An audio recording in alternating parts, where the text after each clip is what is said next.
Paramount Global non-executive chair and controlling shareholder Shari Redstone has been talking to potential buyers interested in acquiring her media company, or parts of it, for years, but the seriousness of those discussions has heightened in recent months. There are sector-related reasons for why a deal seems increasingly urgent. The media world is changing rapidly. During the COVID-19 pandemic, legacy media companies seemingly had a path to growth by launching their own streaming services.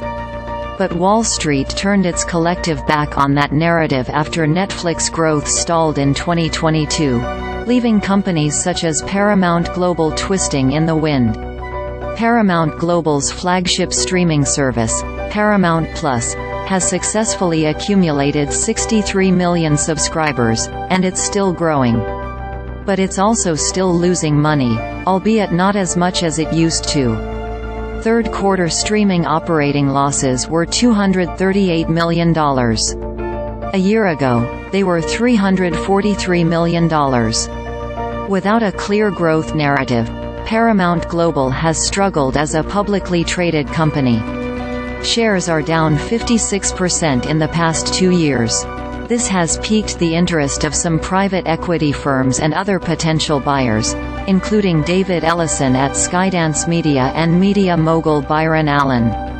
If Paramount Global, which owns Paramount Pictures, CBS, cable networks such as Nickelodeon and Comedy Central, and intellectual property such as Star Trek and SpongeBob SquarePants, is withering as a publicly traded company, perhaps taking it private or selling some of the assets for parts makes more sense. Redstone has personal reasons for considering selling now, too. She has long had an active interest in Jewish causes, including having served on the board of Combined Jewish Philanthropies. Redstone's focus on fighting anti-Semitism has increased since the October 7 Hamas terrorist attack on Israel, which killed about 1,200 people, according to people familiar with Redstone's thinking.